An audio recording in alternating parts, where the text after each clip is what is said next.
Hi hello welcome to my channel. ಇವತ್ತು ನಿಮಗೆ ಒಂದು ಹಳ್ಳಿ ರೆಸಿಪಿನ ತೋರಿಸ್ತಿದ್ದೀನಿ, ವೆಜಿಟೇಬಲ್ ಪಲಾವ್ಸ್. ಅದಕ್ಕೆ ಬೇಕಾದ ಇಂಗ್ರೀಡಿಯೆಂಟ್ಸ್ ಅಂದರೆ ಬೆಳ್ಳುಳ್ಳಿ, ಜೀರಿಗೆ, ಸ್ಪೈಸಸ್ ಬೇಕು, ಹೂವು, ಏಲಕ್ಕಿ, ಚಕ್ಕೆ ಮತ್ತು ಪುದೀನ ಸೊಪ್ಪು, ಕೊತ್ತಂಬರಿ, ಶುಂಠಿ, ಈರುಳ್ಳಿ, ಒಂದು 6-7 ಹಸಿರು ಮೆಣಸಿನ್ಕಾಯಿ ಮತ್ತು ಅದಕ್ಕೆ 3 ಟೊಮೊಟೊ, ಈರುಳ್ಳಿ, ಸ್ಪೈಸಸ್, ಏಲಕ್ಕಿ, ಜೀರಿಗೆ ಮತ್ತು ಪಲಾವ್ ಎಲೆ ಇಷ್ಟೆಲ್ಲ ಬೇಕಾಗುತ್ತೆ. ಮತ್ತು ಅದಕ್ಕೆ ಅರ್ಧ ಕಪ್ ಬಟಾಣಿ ಕಾಳು.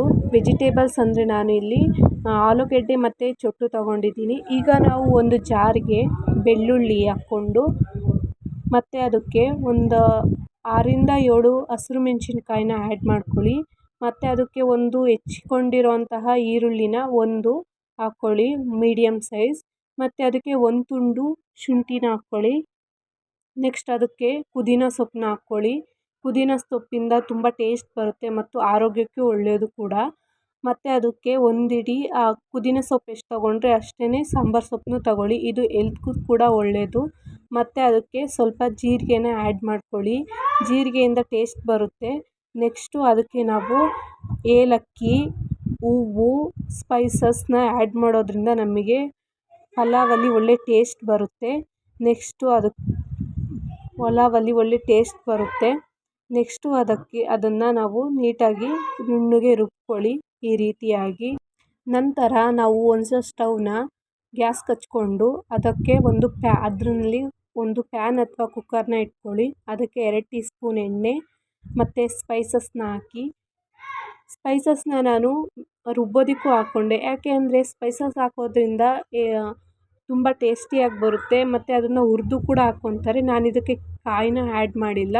ಸ್ಪೈಸಸ್ ಎಲ್ಲ ನೀಟಾಗಿ ಆದಮೇಲೆ ಹೆಚ್ಕೊಂಡಿರುವಂತಹ 2 ಈರುಳ್ಳಿನ ಸಣ್ಣದಾಗಿ ಅದನ್ನು ಫ್ರೈ ಮಾಡ್ಕೊಳ್ಳಿ. ಈರುಳ್ಳಿ ಡೀಪಾಗಿ ಫ್ರೈ ಆಗಬೇಕು ಅಂತ ಏನಿಲ್ಲ. ಅದಕ್ಕೆ ಡೀಪಾಗಿ ಒಂದು ಟೊಮೊಟೊನ ಕಟ್ ಮಾಡಿರ್ತೀವಲ್ವ, ಆ ಟೊಮೊಟೊನ ಆ್ಯಡ್ ಮಾಡ್ಕೊಳ್ಳಿ. ಆ್ಯಡ್ ಮಾಡ್ಕೊಂಡ ನಂತರ ಆ ಟೊಮೊಟೊನ ನೀಟಾಗಿ ಫ್ರೈ ಮಾಡ್ಕೊಳ್ಳಿ. ಟೊಮೊಟೊ ನೀಟಾಗಿ ಸಾಫ್ಟಾಗಿ ಬೇಯಬೇಕು. ಅದ್ರ ಮಧ್ಯದಲ್ಲಿ ಸ್ವಲ್ಪ 1 ಸ್ಪೂನಷ್ಟು ಉಪ್ಪನ್ನ ಹಾಕ್ಕೊಳ್ಳಿ. ನಿಮ್ಗೆ ಎಷ್ಟು ಕ್ವಾಂಟಿಟಿಲಿ ಬೇಕೋ ಅಷ್ಟು ಕ್ವಾಂಟಿಟಿ. ಇದರಿಂದ ಟೊಮೊಟೊ ಬೇಗ ಸಾಫ್ಟ್ ಆಗುತ್ತೆ. ನೆಕ್ಸ್ಟ್ ಅದಕ್ಕೆ ಅರ್ಧ ಕಪ್ ಬಟಾಣಿ ಹಾಕ್ಕೊಂಡು ನೀಟಾಗಿ ಫ್ರೈ ಮಾಡ್ಕೊಳ್ಳಿ. ನೀವು ಅಂದ್ಕೋಬೋದು ಸ್ಪೈಸಸ್ನ ಹಾಕ್ಕೊಂಡು ಮತ್ತು ಶುಂಠಿ ಬೆಳ್ಳುಳ್ಳಿನ ಪೇಸ್ಟ್ನ ಹಾಕ್ಕೊಳ್ಳಿಲ್ಲ ಅಂತ. ನಾನು ಲಾಸ್ಟಲ್ಲಿ ಆ್ಯಡ್ ಮಾಡ್ಕೊತೀನಿ. ನೆಕ್ಸ್ಟ್ ವೆಜಿಟೇಬಲ್ಸ್ನ ಹಾಕ್ಕೊಳ್ಳಿ. ನಿಮಗೆ ಯಾವ್ಯಾವ ರೀತಿ ವೆಜಿಟೇಬಲ್ಸ್ ಬೇಕೋ ಆ ರೀತಿ ವೆಜಿಟೇಬಲ್ಸ್ನ ಹಾಕ್ಕೊಳ್ಳಿ. ನಾನಿಲ್ಲಿ 2 ಹಾಕ್ಕೊಂಡಿರೋದು, ಒಂದು ಆಲೂಗೆಡ್ಡೆ ಮತ್ತು ಚೊಟ್ಟನ್ನ 2 ಆ್ಯಡ್ ಮಾಡ್ಕೊಂಡಿರೋದು. ನಂತರ ರುಬ್ಬಿಟ್ಕೊಂಡಿರೋಂತಹ ಸ್ಪೈಸಸ್ ಹಾಕಿ ಎಲ್ಲ ರುಬ್ಬಿದ್ದೀವಲ್ವ, ಅದನ್ನು ಹಾಕ್ಕೊಂಡು ಆ್ಯಡ್ ಮಾಡ್ಕೊಳ್ಳಿ. ಇದನ್ನು ಒಂದು 5 ಮಿನಿಟ್ಸ್ ನೀಟಾಗಿ ಅದರಲ್ಲೇ ಮಿಕ್ಸ್ ಮಾಡ್ಕೊಳ್ಳಿ. ಇದರಿಂದ ನಮಗೆ ಹಸಿ ವಾಸನೆ ಹೋಗಬೇಕು ಚೆನ್ನಾಗಿ. ಹಸಿ ವಾಸನೆ ಚೆನ್ನಾಗಿ ಹೋದರೆ ಪಲಾವ್ ತುಂಬ ಚೆನ್ನಾಗಿ ಟೇಸ್ಟಿಯಾಗಿ ಬರುತ್ತೆ.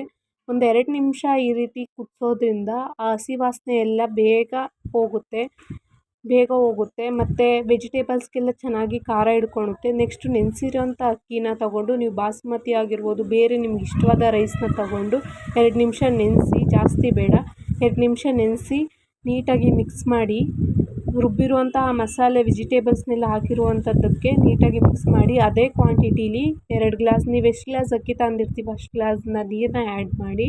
ನೀಟಾಗಿ ಆ್ಯಡ್ ಮಾಡಿ ಅದಕ್ಕೆ ನೀಟಾಗಿ ಅದು ಕುದಿ ಬರುವಾಗ ನೀವು ಸ್ವಲ್ಪ ಉಪ್ಪನ್ನ ಆ್ಯಡ್ ಮಾಡ್ಕೊಳ್ಳಿ. ಫಸ್ಟ್ ಆ್ಯಡ್ ಮಾಡ್ಕೊಂಡಿದ್ದು ಆ ರೀತಿ ನೋಡಿಕೊಂಡು ಜಾಸ್ತಿ ಹಾಕಿರೋ ಉಪ್ಪಾಗ್ಬಿಡುತ್ತೆ.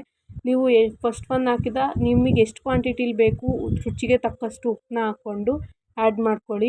ಈ ರೀತಿಯಾಗಿ ನೀಟಾಗಿ ಕುದಿಬೇಕು. ಇಲ್ಲ ಅಂದರೆ ಹಾಗೆ ಮುಚ್ಚಿಬಿಟ್ರೆ ತರಕಾರಿ ಎಲ್ಲ ಮೇಲೆ ಬರುತ್ತೆ. ಇದರಿಂದ ಸರ್ವ್ ಮಾಡೋದಕ್ಕಾಗೋದಿಲ್ಲ, ಅನ್ನ ಎಲ್ಲ ಕೆಳಗೆ ಉಳ್ಕೊಳ್ಳುತ್ತೆ. ನೆಕ್ಸ್ಟು ಕೊತ್ತಂಬರಿ ಸೊಪ್ಪನ್ನ ಹಾಕಿ ಲಿಡ್ನ ಕ್ಲೋಸ್ ಮಾಡಿ. ನೋಡಿ, ಈ ರೀತಿ ಉದ್ರುದ್ರಾಗಿ ಹಳ್ಳಿ ಸ್ಟೈಲಿಯ ನಾಟಿ style veg pulao ready. Thank you.